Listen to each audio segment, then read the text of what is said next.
हामी की पोमा ग्रुप के साथ बैठक, उत्तराखंड इन्वेस्टर समिट के लिए निवेशकों को दिया न्योता। रमेश बिधूड़ी को मिली बड़ी जिम्मेदारी, भाजपा सांसद को बनाया गया टोंक का प्रभारी।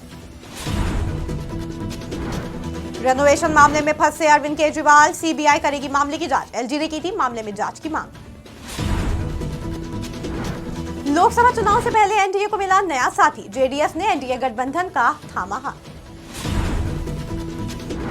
आरजेडी सांसद मनोज झा के बयान पर हंगामा, महिला आरक्षण बिल के दौरान ठाकुरों पर दी टिप्पणी।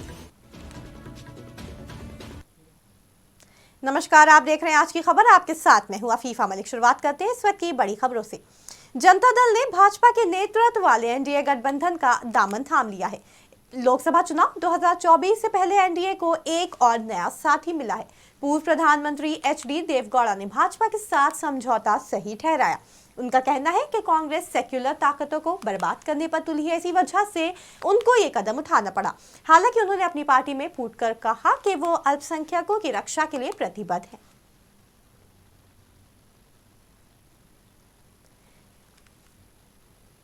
देवगौड़ा ने कहा कि कर्नाटक कांग्रेस में एक धड़ा है जो उनके खिलाफ काम करता है। 2019 में इन नेताओं की वजह से ही एचडी कुमारस्वामी की सरकार गिरी थी। उनका कहना है कि कांग्रेस सेक्युलर होने का दावा करती है, लेकिन वो बीएम फारूक का समर्थन भी नहीं कर सकी, जबकि उनको राज्यसभा के लिए नामित किया था। फारूक विधान परिषद के सदस्य हैं। देवगौड़ा का कहना था कि फारूक को किसने हरवाया ये सभी को पता होना चाहिए। उनकी हार के पीछे कांग्रेस के कई बड़े नाम हैं। वो किसी का नाम नहीं लेना चाहते, लेकिन ये खुद को सेक्युलर पार्टी बनाने वाली कांग्रेस का सच है, ऐसा उनका कहना है। पूर्व मुख्यमंत्री हरीश रावत ने विभिन्न मुद्दों को लेकर केंद्र सरकार पर हमला बोला।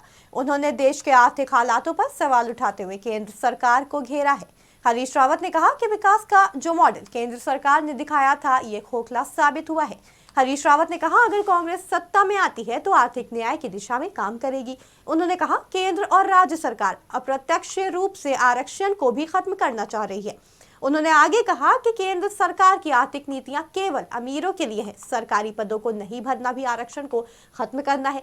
पूर्व मुख्यमंत्री हरीश रावत ने आगे कहा कि अमीरों और गरीबों के बीच की खाई और ज्यादा बड़ी होती जा रही है। ऐसे में कांग्रेस यदि सत्ता में आती है तो ऐसी नीतियों को लागू किया जाएगा जिससे अमीरी और गरीबी की खाई को कम किया जा सके, ताकि लोगों की शक्ति बढ़ सके। उन्होंने आगे कहा, गरीब, निम्न मध्यम वर्ग और निम्न आय वर्ग के लोगों की आमदनी का ही विकास का मानक है।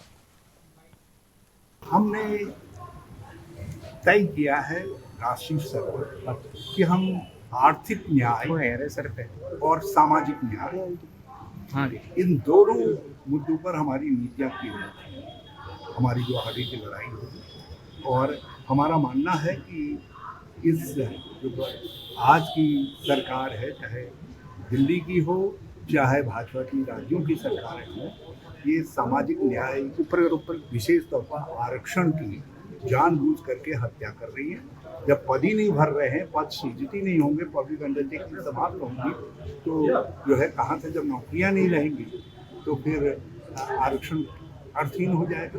तो सामाजिक न्याय की हत्या कर रही है, और आर्थिक रूप से इनकी जो नीतियाँ हैं वो केवल अमीरों को अमीर बना रही है। चंद 2, 3, 10 लाख अमीर हो रहे हैं, उसको ये विकास का, तरक्की का पैमाना मान रहे हैं। हमने तय किया है कि जब तक निम्न मध्यम वर्ग और गरीब की प्रति परिवार औसत वार्षिक आय वृद्धि को हम तरक्की का मानक मानेंगे, और हम जो है कितना खर्च हुआ, उसके एवज में कितने पद सृजित हुए, कितनी नौकरियां सृजित हुई, काम सृजित हुए, ये पैमाना मानेंगे।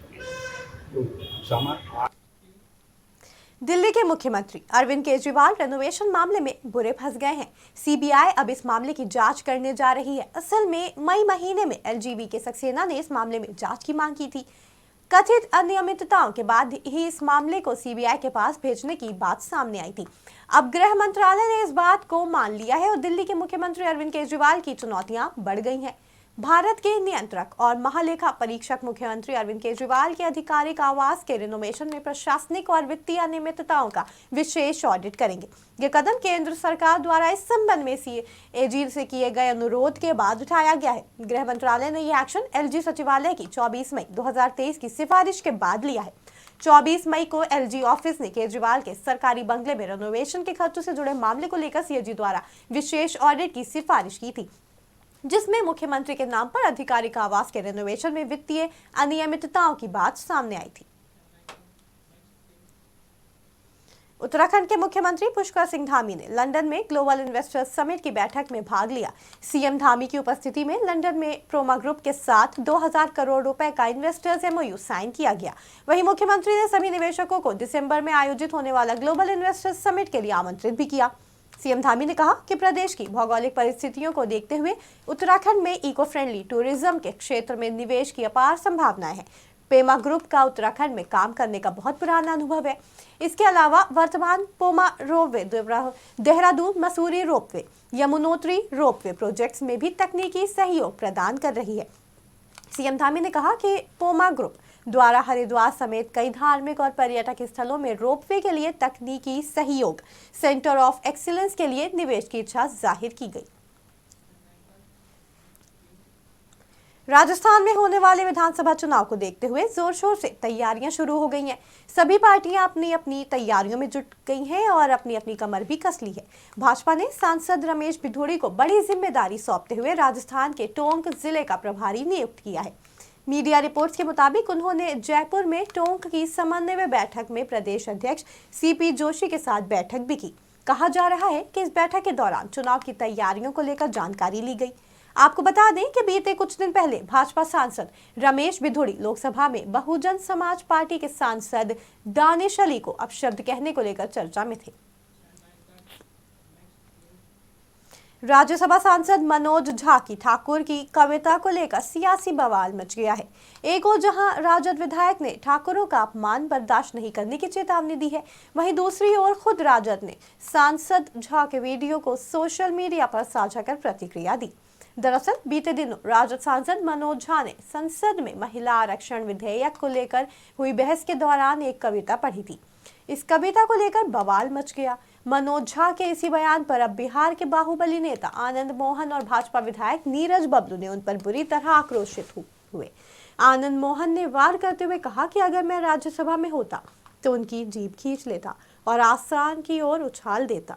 इतना ही नहीं, भाजपा विधायक नीरज बबलू ने भी मनोज झा पर निशाना साधते हुए कहा कि अगर वो राज्यसभा में उस वक्त होते तो पटक कर उनका मुंह तोड़ देते। तो ये थी इस वक्त की बड़ी खबरें। जुड़े रहें आज की खबर के साथ ताजा तरीन खबरों के लिए।